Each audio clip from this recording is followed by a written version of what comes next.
Hi fellow viewers sa inyong lahat, magandang hapon. Ako po si Steve. Ako may-ari ng video account itong website na ito sa youtube.com. By the way, I would like to introduce myself in my full name. Ako po si Mr. Steve Ho-ong. Yan po ang aking complete name. Name, media initial, tsaka family name. Okay.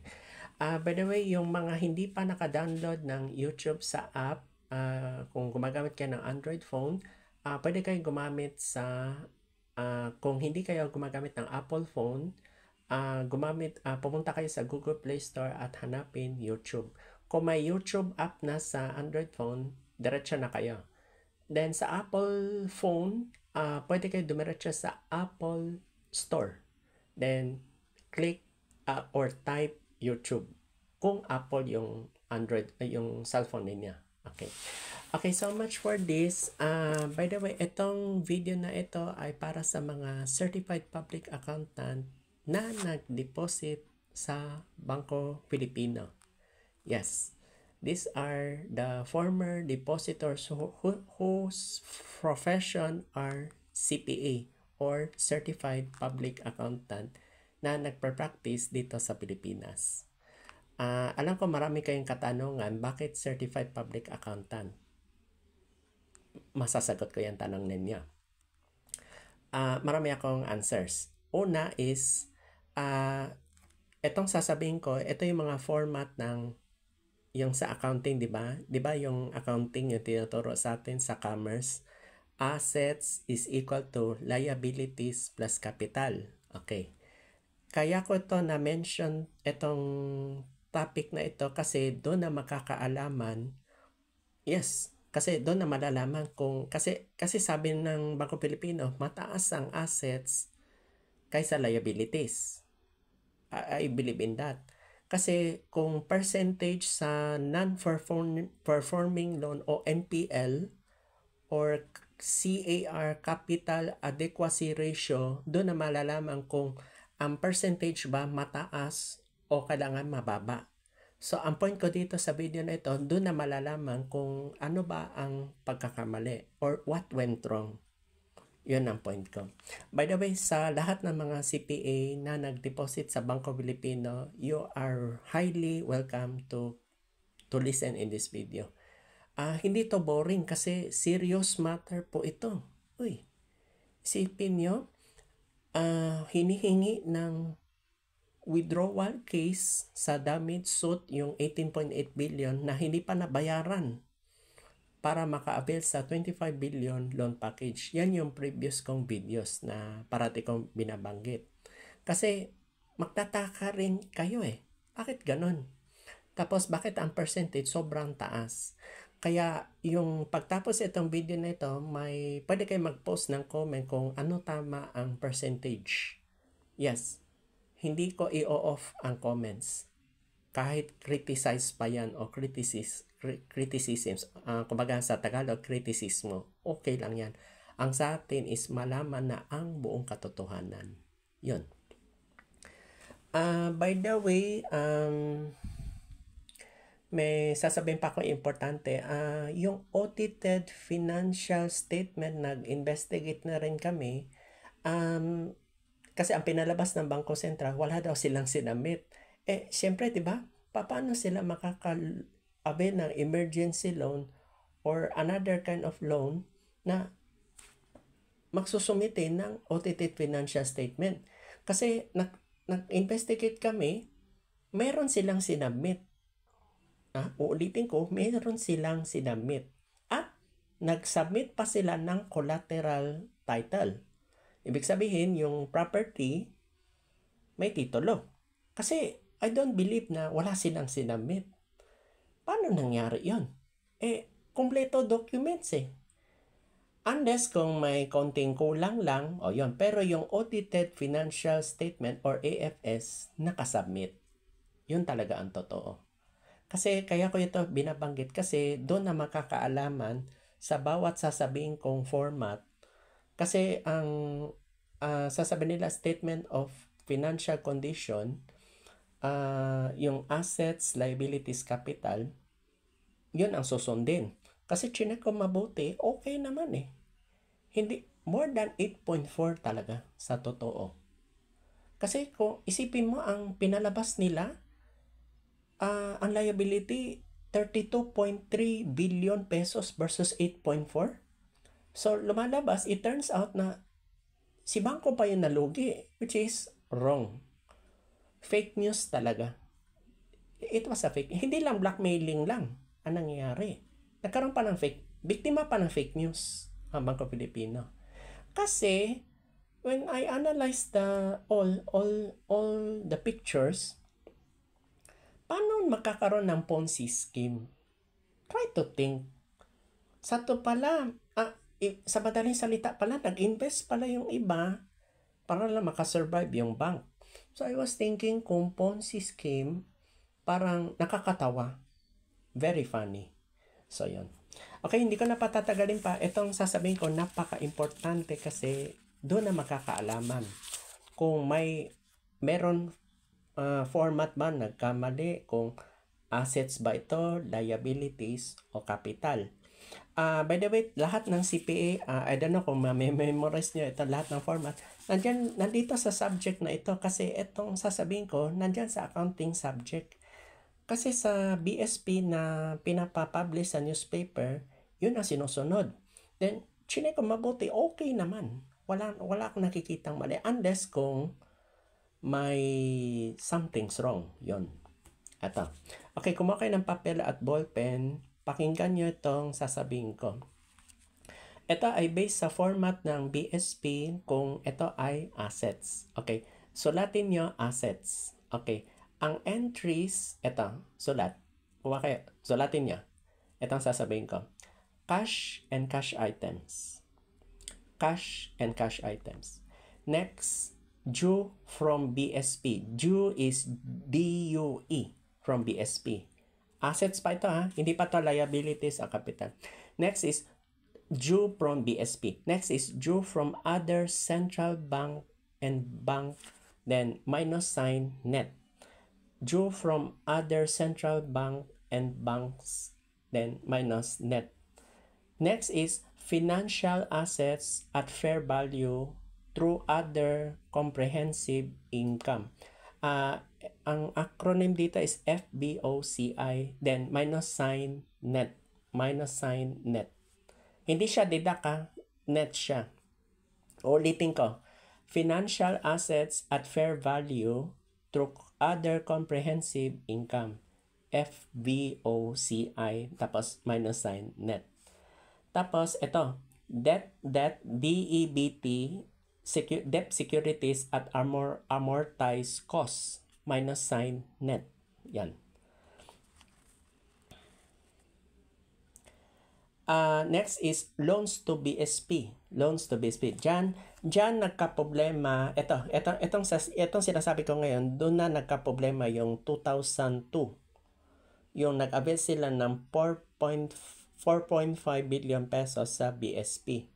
Kasi nagtaka na ako, yung nag-avail na sila, meron pa silang inavail na second kind of loan. Hindi ko sila maintindihan. Kasi itong dalawang loan, nakakomply sila ng collateral requirements. Nakasubmit. Yung mag-avail na sila ng 25 billion pesos loan package. Yun. Okay. Loans to BSP na. Okay. Etong sa loans to BSP, lagyan nyo ng minus sign, interbank loans receivable. Ito. Yan. Okay. Under sa loans to BSP. Okay, next is total loan portfolio. Total loan portfolio. Tapos ang susunod after portfolio, gross. Yan yung TPL. Ay, take na tayong TPL, hindi third party liability. Ito, tungkol to sa assets, total loan portfolio. Okay. Okay, tapos na ang total loan portfolio. Next is allowance for credit losses. Correction. Wag niyo isulat allowance. Tama. Allowance for credit loans. Allowance for credit loans. Assets pa yan Next is loans and receivable others. Loans and receivable others. Next is total loan portfolio net. Total loan portfolio net. Next is equity investment.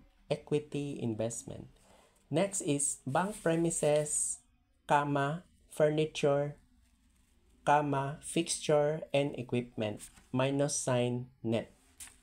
Uulitin ko, bank premises, furniture, fixture, and equipment minus net. Okay. Next is real and other properties acquired net. Real and other properties acquired net. Okay. Next entry, sales contract receivables. Sales contract receivables. Next is other assets minus net. Other assets minus net. By the way, itong video na ito pwede nyo i-repeat so many times kasi kung mag-upload ako ng video, mabilis ako magsalita. Kasi kung once I talk, kinakagat yan yung words. Every words that I'm saying, kinakagat yan. Pwede nyo i-repeat. Hindi to kaya ng twice, maraming beses. Kasi ang sabi ko sa inyo, pag-aralan nyo muna ito. Okay. Since tapos na tayo sa assets, okay, ang sulatin nyo, liabilities. Liabilities. Okay. Sulat. Financial liabilities. Financial liabilities. Okay. Next, deposit liabilities. Deposit liabilities. Third is due to other banks. Due to other banks. Okay. Next is bills payable. Bills payable. Okay, sa bills payable, tatlong parts. Kung isulat nyo, letter A, small letter, A, BSP. A, BSP. Next is letter B, interbank loans payable. Interbank loans payable. Letter C, other borrowings including deposit substitutes. Letter C, other borrowings including deposit substitutes. Okay, since tapos na tayo sa bills payable, next is bonds. Bonds payables minus net. Bonds payables net. Minus net. Sorry. Next is unsecured subordinated debt. Unsecured subordinated debt minus net. Ulitin ko. Unsecured subordinated debt. DEBT. Debt. Utang. Minus net. Okay. Next is redeemable preferred shares. Redeemable preferred shares. Okay. Next is other liabilities. Other liabilities. Okay, next is net due to head office / branches / agencies, open parenthesis, Philippine branch of a foreign bank. Philippine branch of a foreign bank, then close parenthesis. Close parenthesis. Okay, next entry is accrued expenses. Accrued expenses. Next is other liabilities. Other liabilities. Okay, since tapos na tayo sa liabilities, itong favorite part ninyo, capital or known as letter C. Yung kanina sinabi ko, assets is equal to liabilities over plus capital. Okay? Okay. By the way, may gusto kong sabihin, importante to. Teka lang, sandali lang .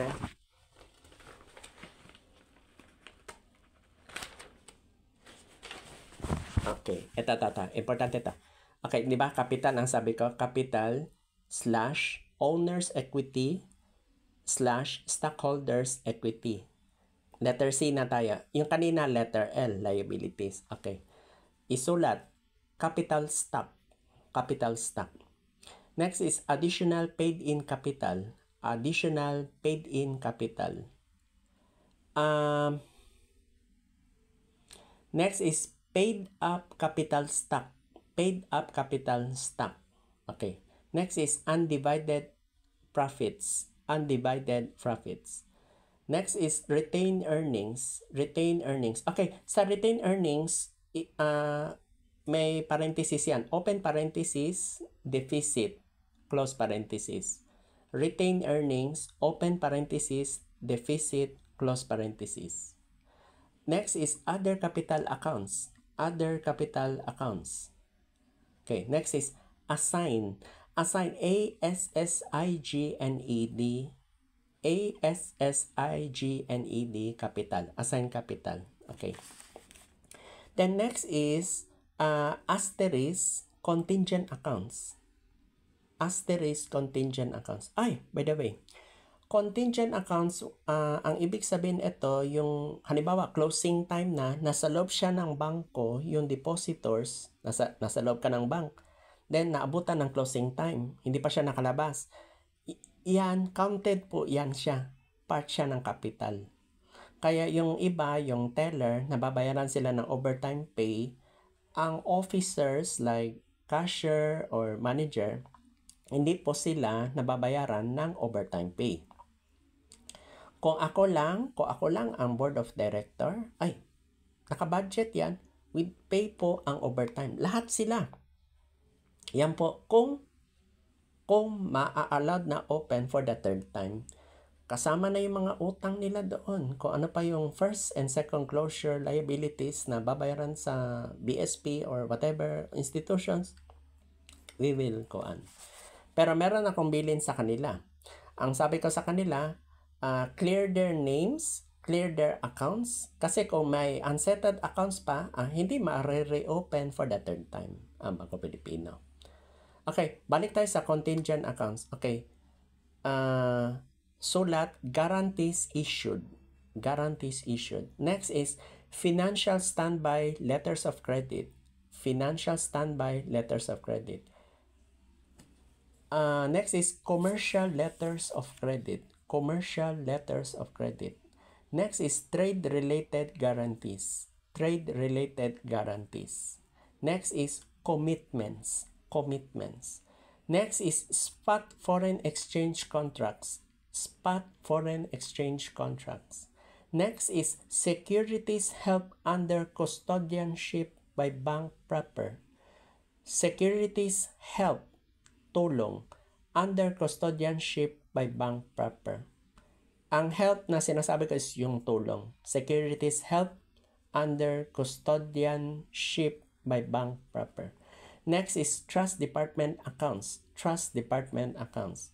Next is derivatives. Derivatives. Next is others. Others. Okay, ito sa statement of condition nila, financial indicators, isulat. I'm not so sure kung ito ay sa capital o assets. Financial indicators. Asset quality. Asset quality. Number 1, gross non-performing loan ratio. Gross non-performing loan ratio. By the way, since na-mention ko na itong NPL, non-performing loan ratio, lagyan nyo ng letter A, 91%, letter B, 77%. Kasi doon nagkaroon ng issue. Kaya sa lahat ng CPA, pag-aralan nyo itong sinasabi ko kasi doon na malalaman kung saan nagka-problema. Letter B, net NPL ratio. Net NPL ratio. NPL, non-performing loan, ang ibig ko sabihin. Next is gross NPL coverage ratio. Gross NPL coverage ratio. Letter D, net NPL coverage ratio. Yan, magkaiba yan Net NPL coverage ratio. Okay. Okay, number 2, related party transactions. Related party transactions. Number 1, ratio of loans. Ratio of loans. Number 2, ratio of non-performing loans. Ratio of non-performing loans or ratio of NPL. Yan ang ibig sabihin. Ito, ratio of those 3 loans to total loans to those 3. Okay. By the way, those 3 means directors, officers, staffs, and other related interests. Yan ang those 3. Kaya kung maririnig nyo yung sa other rural banks, yung under receivership ng PDIC, yung those 3 of sinning violations, yan. Yan yung those 3. Okay, since tapos na ang asset quality, related party transaction, next is liquidity. Liquidity. Then, open parenthesis, ratio 4, close parenthesis. Liquidity, ratio 4. Liquidity coverage. Liquidity coverage. Next is net stable funding ratio. net stable funding ratio. Next is minimum liquidity ratio. Minimum liquidity ratio. Okay. After liquidity, profitability. Profitability. Next is number 5, capital adequacy. Capital adequacy. Okay, sa capital adequacy, number 1, common equity. Tier 1 ratio 4. Common equity tier TIER 1 ratio 4. Okay. Then number 2, tier 1 capital ratio. Tier 1 capital ratio. Okay. Number 6, leverage. By the way, ito importante to kung sa banking operation sa main office requirement ang leverage. Number 1, Basel 3. Basel 3 leverage ratio 4. Basel 3 leverage ratio 4. Number 2, deferred changes not yet written down. Number 2, deferred changes not yet written down. Yun. By the way, balik tayo sa letter C, capital or owner's equity. Kung wala ko na-mention capital stock. Next is capital stock subscribe. Capital stock subscribe. Kasi sa PSE, Philippine Stock Exchange, registered po tayo doon. Hindi sa SEC. Take note, kung registered ka sa PSE o Philippine Stock Exchange, hindi na dadaan sa SEC. Pero kung akong tatanungin kung ang bangko ba kailangan SEC, it possible. Kasi kung corporation yung bank, corporate account, kailangan SEC registered. Pero kung PSE na, nakalista na, once nalista na, hindi na kailangan. They need to choose one. Kung ako nga, dapat nga meron sa SEC or Securities Exchange Commission. Okay, number 3, contributed surplus. Contributed surplus. Number 4, capital paid in excess of par. Capital paid in excess of par. Number 5, retained earnings. Retained earnings. Number 6, and last part, reserve accounts. Reserve accounts. So, I was thinking kung okay ang assets, dapat, for sure, may reserve accounts yan. Hindi pwedeng walang reserve accounts ang bank. Yan ang kuan. Okay, since tapos na ang aking format sa BSP sa Statement of Assets, Liabilities, and Owner's Equity or letter C, Capital, yan ang format na susundin. Meron akong kanina sinabi yung NPL, non-performing loan, bakit may 77% at 91%? Kasi kung mataas ang percentage, doon na namin malalaman kung saan nagka-problema ang bank. Kaya sila nakakaganyan. Kasi kung nalaman lang namin na hindi pala binayad yung 18.8 billion, hindi mo na sila nag-operate yung 1994 Supreme Court case. Yun, nagkaroon ng, kasi nanalo sila sa case, yung sa Supreme Court. Illegal closure talaga. Ngayon, ang pinalabas nila, kasi natalo, mawawalan sila ng leverage. Tama, nawawalan ng leverage, pero hindi binayaran ang 18.8 billion. Yun po ang katotohanan. Now, since we know na the whole truth, na pag-usapan namin sa Bangko Filipino Depositors Alliance na we will start from the scratch by kami na mismo mag-start invest kaysa i-avail pa yung 25 billion loan package. Kasi what's the use Kailangan i-withdraw ang case, hindi nga binayaran So, yun lang. I know this is a complicated hindi naman interfering, but this is about the depositor's money. Yan ang issue.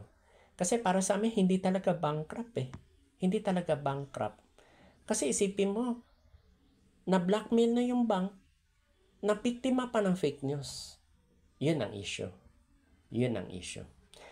Okay, so I hope that this heavy content of this video sa mga certified public accountants, please study this video carefully, lalo na pag Holy Week. Pwede nyo i-repeat ilang beses. Hindi lang isa.